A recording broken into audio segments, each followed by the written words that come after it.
Day. National Hat Day. We can Google it. Yeah, I don't know. Good morning, everybody. Happy Labor Day. Yes, got that one right this time. Yes. We've got our thinking caps on. Direct from Ireland. Authentic.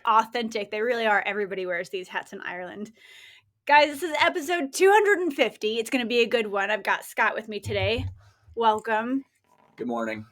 I know you're excited to be here. I am, yeah. On a holiday. I get made to you go- come into work. Get to go to the grocery store after this. That's exciting. Yeah. I don't know if I'll leave my house after this. Well, you should. What should I do? I don't know. Enjoy the weather. It's hot. Yeah. I might work out inside. Of course you will. Yeah, I mean, yeah. Yeah. Did you see my post? I did. With the dogs? Yeah. Were the dogs working out? No, they're just taking over my workout space. Yeah. But it's kind of nice. I found those little marble foam tiles at Hobby Lobby for $6 a pack. So you have a fancy workout floor now? I have a cheap, fancy workout floor. Very nice. Oh, it's good. How's your weekend? It's good. Busy. Spending time with the kids. So it's been fun. How was the zoo? The zoo was great. Yeah. The zoo was a really good time. Kids enjoyed the zoo. They got to feed giraffes. I love that. And some birds. That's so cool. I may have accidentally stepped on a bird. Was it okay? It was okay. It scurried away. Oh, but no. I was a little...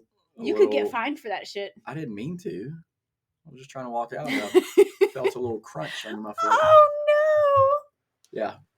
Was it like a bird that was supposed to be in the zoo or just... Yeah. No, it was like in the little aviary. Like it was enclosed. You got like a popsicle stick with some seeds on it and you could feed them. And we were done. So Pierce and I were starting to walk away to get out of there. And I just turned and... Oh, yeah. Poor little guy. No, it was fine though. I made sure he ran away and then I got out of there very quickly. Okay. Yeah. All right. Yeah, we're all good. So he got away okay. Yep. It's a good sign. Good sign. All right. What do we want to talk about today? Man. I know I gave you a couple topics yesterday, but I don't know if we wanted to talk about those or not. We can talk about wherever you want to talk about. Maybe Fall. we'll talk about both. Yeah. Fall. I can't believe we're in September. I feel like I say that every single month. I know. And like there's a lot happening. Like almost 5 days into September now. I know. It means it's wild. almost like a full week, which means we're a fourth of the way through the month. Yeah. Which means it's like basically the holidays. Right. Yeah. Right. Oh, God. Yeah. It'll be a busy week. It is going to be a busy week. And I saw you looking at the schedule earlier. I was. Yeah. I was filling in my PT people.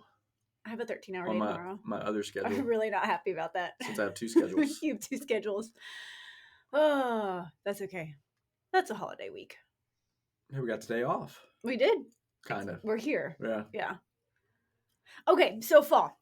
I haven't really done much with off-campus this year, but I did want to share with our people not necessarily what off-campus is. If you're not familiar with off-campus, that's where we have high school students come in for either their first or their 7th hour.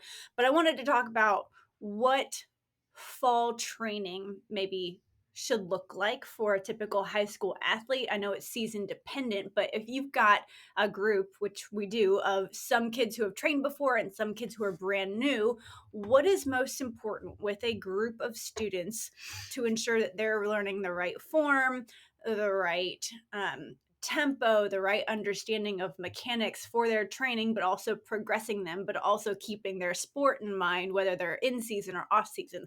What are your thoughts on that? And how are y'all approaching it this year? Yeah, so off campus this year has been pretty awesome since we've kind of given Tristan the reins to take over. He's basically created like a curriculum almost. I love that. Yeah, it's so good. It's so structure makes me so happy. It's so structured now. And the first 2 days we really just spent talking to the off campus crew, like, hey, this is what we expect. It's going to be totally different than the past years. You have a percentage of, different things that's going to make up your final grade in this course. And Tristan has done an amazing job of setting high expectations and just kind of setting a standard of, you're not here just to get an easy A, but we're going to make sure that you learn how to do things and you learn how to do things correctly. So, I mean, he's starting with the basics, like pelvic tilt, like posterior pelvic tilt, easy things like that. And each week they're building on the foundation that's been laid from the previous week. So it's really structured, and it's been really cool to see. I mean, of course, there's some days where we bought some spike ball equipment, But and when Danny was out of town, she came home and there were new games. There were new toys in the gym. To be fair, it's kind of fun watching y'all play that downstairs. I haven't even played it. I've never even played it. So I'm looking forward to that day. But yeah, so the off campus it's been a little change. But I think it's a good change. So I think it's a very welcome, structured change, and not just from the staff, but like it's been a positive change from the kids who've been here before too. Right. Yeah. Good. I mean, there's the numbers. We still have 20 something, 20. I think so. 22-ish, 25-ish. I don't want to say I'm surprised, but like you just never know. Yeah. So yeah. So I mean, it's a big group, but they've responded well to the critiques and the new plan of actually like, hey, let's know what we're doing each week and let's have some key points. Like I've already taken notes on like specific questions that we might ask on their midterm and on their final and stuff like that. So it was kind of I fun. love that. Yeah. He's gonna give them a midterm and a final. Yeah. That's fantastic. Yeah. So that makes me happy. At least they're learning something while they're working out,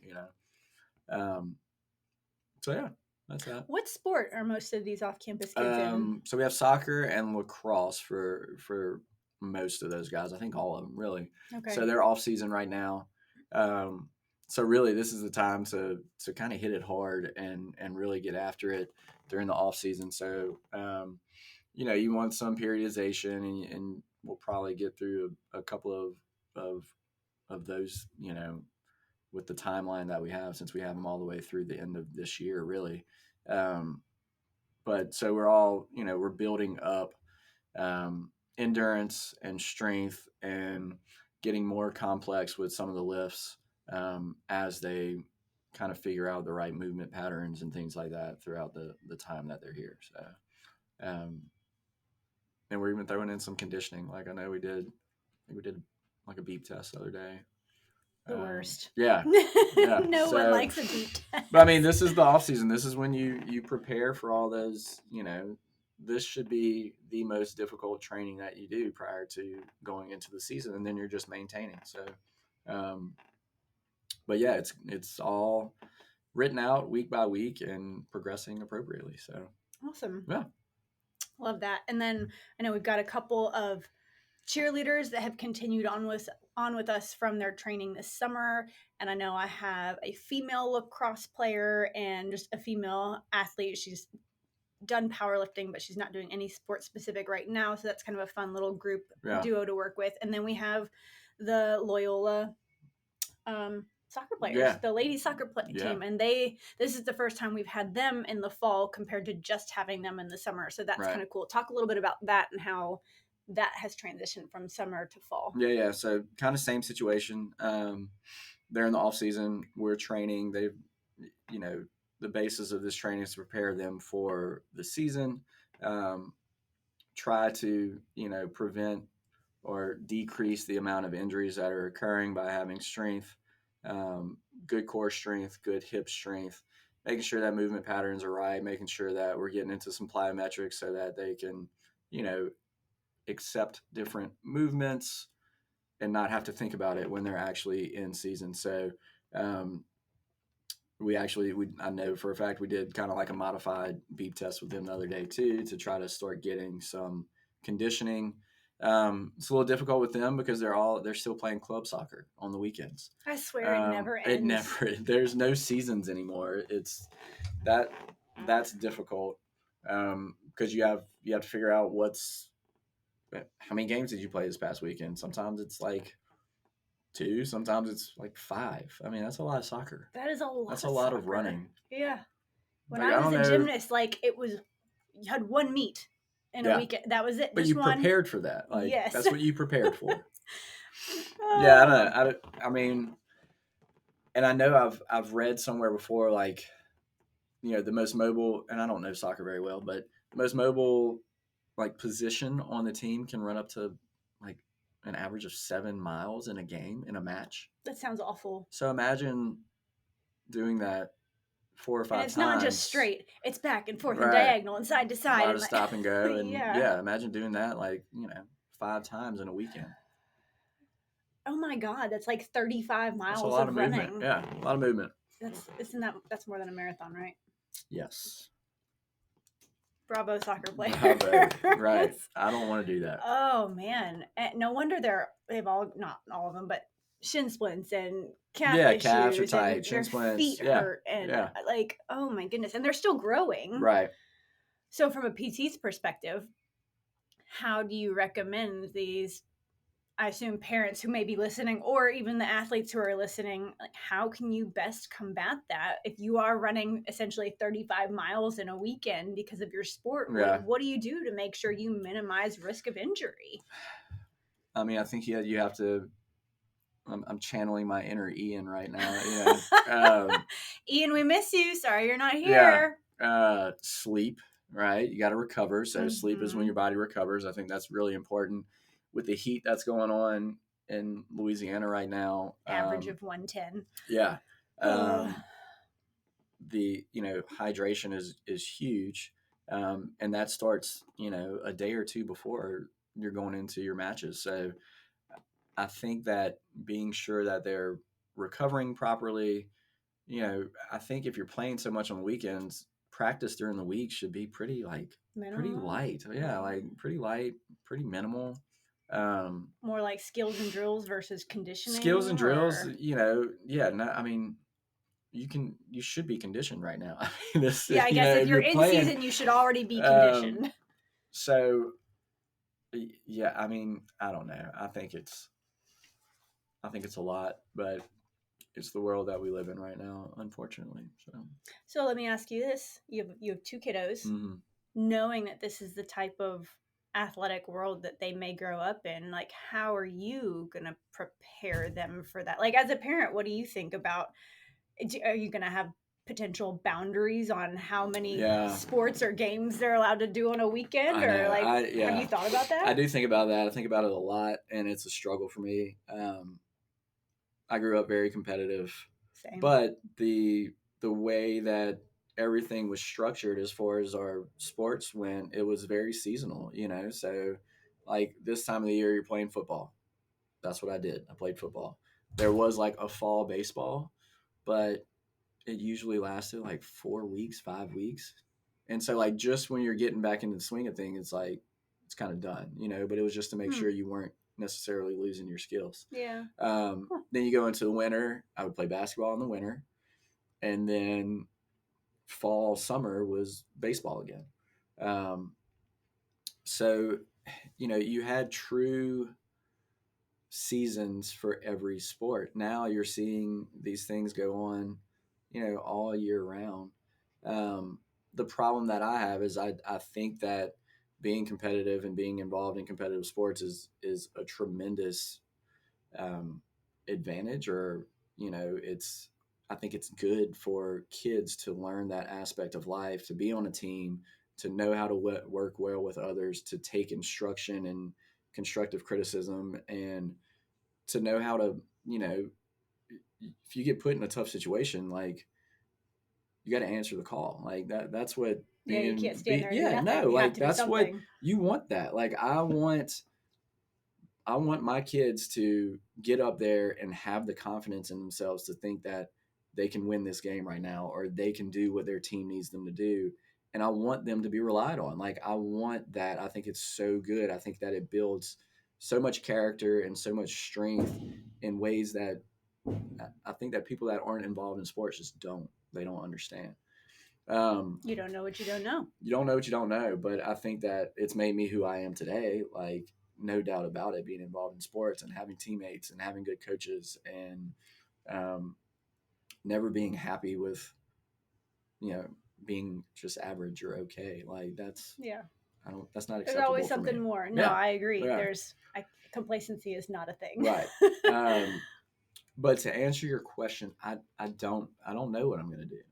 I mean, luckily I have some time to do that, to Right. think about it. But the problem is that if you want your kids to be in a competitive environment, like these tournament teams for baseball, or club soccer, like, or AAU basketball or things like that. It's the only way to go to get good competition almost. And so um, I think that you really just have to kind of let your kids make some decisions and see what they like to do. Like, I mean, Anna's 5, and we we all just decided she does not want to do dance anymore, Okay. which is fine. She's gotten into tumbling now, Love that. and soccer practice starts this week. So, Okay.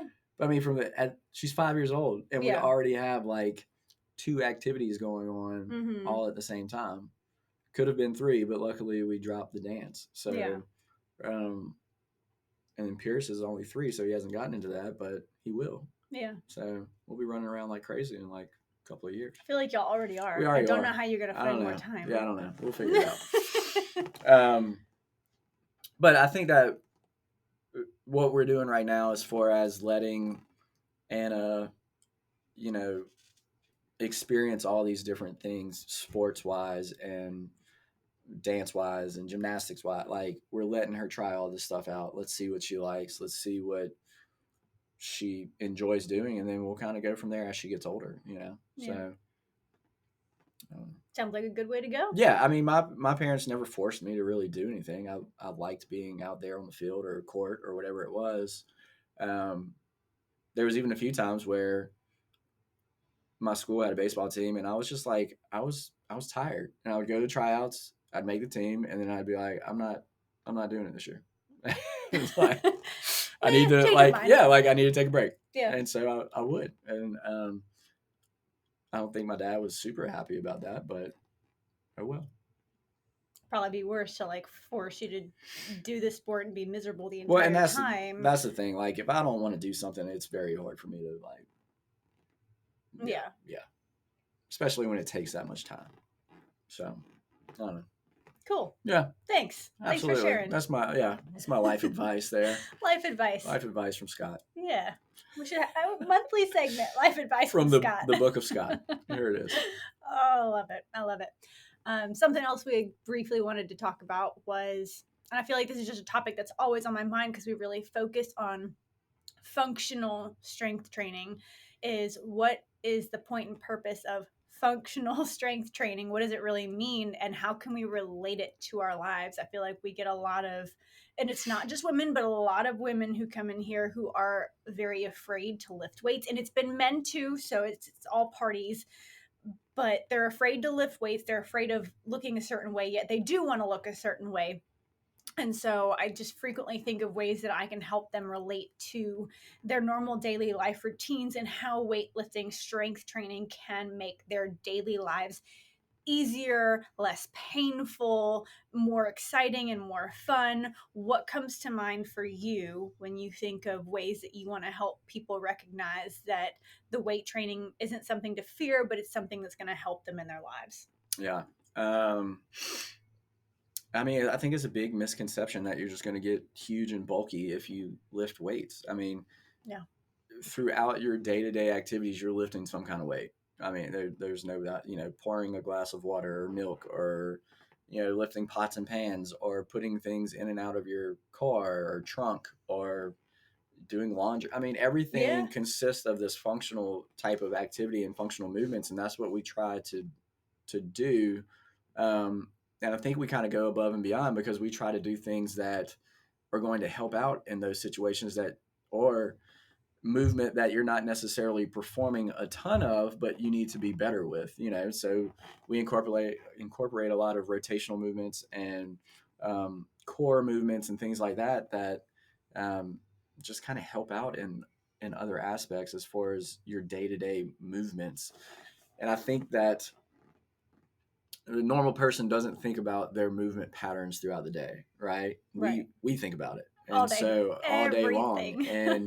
long, and by thinking about those movements and what happens on a daily basis, we try to incorporate those into our programming so that people don't have to focus on that. So I think,